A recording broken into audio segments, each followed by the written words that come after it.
Hello, respected viewers. It's George from Ireland. Hello. So, thank you. This video is about President Donald J. Trump and the Epstein files. Why does Donald Trump keep changing his mind on the Epstein files? And indeed, an Epstein, a bosom buddy of his into the noughties. They socialized together on multiple occasions. They had some sort of falling out before about 2015 when Trump declared his hand seeking the Republican nomination. And we know that from this correspondence that's now been published from the Epstein files, Epstein said that Trump was the worst person he ever met. He said that Trump was completely mendacious, had a superficial charm to him, and all the rest of it. He could take down Donald Trump. Trump knew about the girls. Now, none of this is probative. Epstein could have been lying. You might say, who would trust the word of a person being sent to jail for molesting a 15-year-old? And this was not, sworn affidavit. It can't be cross-examined. He can't be cross-examined by a lawyer. Now he's dead. So, in terms of evidential value, it's virtually nil. But Trump obviously thinks it's valuable, which is why he made such strenuous efforts to suppress it. And then when Epstein became damaged goods, I never liked the guy. But the two New Yorkers had houses very close to each other in Florida, and they socialized together many times. So is that why he's socializing? Because you didn't like him? Now we know that Trump is utterly two-faced and would often try to do this to butter people up to get something out of them. I knew a Ukrainian businessman who used to go there saying, go around to his house at Mar-a-Lago, say, come on, sign the deal. Come on, you're my brother. Do me a favor. I like you. What a great guy. But, this guy was not stupid enough to fall for Trump's blandishments. So Trump used to say, yeah, release the files and on the campaign trail. Then he came to office, suddenly completely changed his tune, wasn't going to release the files. The Democrats control some committees in Congress, and they published some of the information, which is highly disobliging towards President Trump. Then Republicans have published other parts of the files which shift the spotlight onto others, such as Bill Clinton, Democratic donors, the former head of Harvard, and so forth. Okay, so no more total transparency. He's declassified other things. He's unsealed files on other issues. So he reneged on the Epstein files pledge to publish all and be damned. Well, why? Because obviously it's very worrying. Mr. Trump, long ago, when he was a plain mister, said that Epstein likes beautiful women, especially those on the younger side, and so forth. All right. So the director of the FBI, Kash Patel, wrote an internal memo subsequently published. The Epstein files must not be released in their entirety because it would queer the pitch for the Republicans in the 2026 midterm elections. Wow. Well, giving that reason was fatal. Now, Director Patel is obviously a Trump appointee. Partisan advantage is not a proper ground to withhold these files.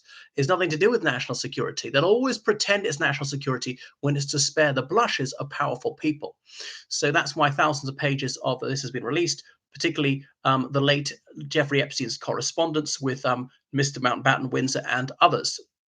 And Mr. Epstein claimed that Donald Trump spent hours alone with Virginia Giuffre, nay, Virginia Roberts. It does not say that he committed any sexual act with her. Virginia Giuffre was 17, coming from a broken home when she got into Epstein's circle, when Epstein's girlfriend, Ghislaine Maxwell, acted as a procuress to give massages to Epstein and his chums, but that turned into sexual activity, widely viewed as being sexual abuse. And this was in jurisdictions where the age of consent was 18 and she was under, and indeed allegedly had intercourse with the then Prince Andrew when she was coerced. Showed she took her own life in 2025 despite having 3 young children.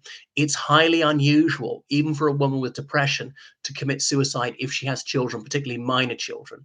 So the Epstein files reveal that Donald J. Trump and Epstein did have a falling out before Trump's was first election, but the reason for this is undisclosed. All right, so that's it.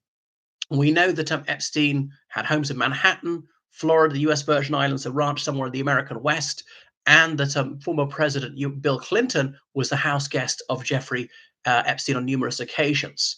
But the Epstein files, they also show that Prince Andrew knew precisely who Virginia Roberts was. Later, she became Mrs. Giuffre, and the photograph of them is real.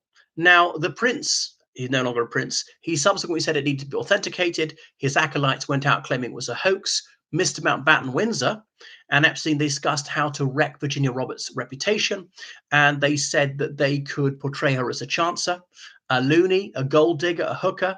I mean, in fairness, some of that might be true, but that doesn't prove that what she said was bogus. Now, if she was raped at Epstein houses, why did she keep coming back? She was involved with Epstein for 3.5 years. She was allowed in and out at any time. She flew from one city to another. She could just not get on the plane. She wasn't escorted, accompanied. She was away from his properties for weeks at a time. Her passport wasn't taken. In the United States, she could easily get away. It's a gigantic country. Does it make sense that she kept going back when she suffered violent crime at his hands? And she accepted all this money. She wasn't locked in or forced to be there. She had endless opportunities to escape from his clutches. People say, no, she was molested as a child. She was damaged. Nobody's girl or autobiography. And that's what people psychologically damaged do. They stay in these abusive, exploitative relationships. So Epstein was born in New York in 1953 into a working class Jewish family. Although people haven't tried to say it's an anti-Semitic thing, all the accusations against him.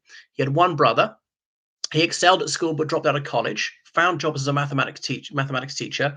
It was very, very hard to get people to teach in New York City at the time, so they accepted people even without degrees. The salary is very low. The city was becoming unlivable due to sky-high violent crime, terrible traffic jams, pollution. The 70s, the city was on the skids. It's alleged that Epstein had intimate liaisons with some of the teenage girls whom he taught. Anyway, but then he went into banking. He made millions. By the age of 30, he was a multimillionaire. We're talking the early 80s when $1 million was worth a lot more than it is today. By the age of 40, he had tens of millions of dollars, and he mixed with leading politicians, actors, actresses, singers, fashion designers, and so on. He was a New York character. He donated to the Democrat Party, to Zionist causes. People claim he's an informant for Mossad, Israeli internal intelligence. I don't know if that's true. But anyway, in 2010, that's when with the plea bargain deal with the prosecutors in Florida, he pleaded guilty to one minor charge in return for having all the other charges dropped. And that is sexual activity with a 15-year-old. He got a slap on the wrist sentence, 1 year. He's allowed out on day release for several hours each day. But then in 2019, he was arrested again in New York and charged with crimes relating to 14 females, some of whom were underage at the time of the alleged offenses. Now, if convicted on all counts, he faced centuries in prison, but he was ebullient because he had a superb legal team led by Harvard professor of law Alan Dershowitz, whom Virginia Giuffre false accused, later admitting it wasn't Dershowitz. But Epstein had beaten similar charges before. He convinced he'd do so again.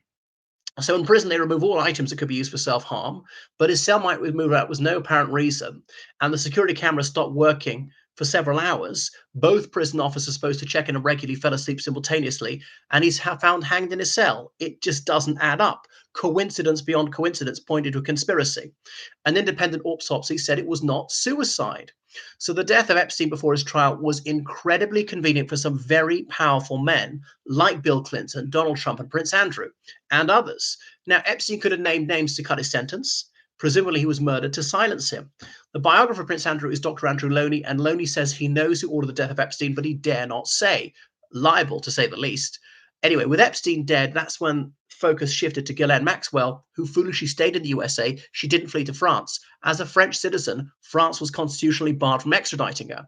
So Miss Maxwell was arrested, charged with sex trafficking, and upon conviction awarded 25 years, and there she languishes in prison. But she's since stated that Trump had no involvement in any sex crimes with Epstein, and since then she's moved to a comfier prison. Is she doing this in return for leniency? She's petitioning the president for pardon. Well, that's a little bit what we found about the Epstein files. And Trump, because it's coming out anyway, and the MAGA base is demanding it, he's finally bowing to pressure. Maybe he'll attack Venezuela as a way to distract from this. Okay, I wouldn't put it past him. Thanks for watching my channel. Make sure you subscribe on Patreon, then PayPal, george7@gmail.com. Goodbye.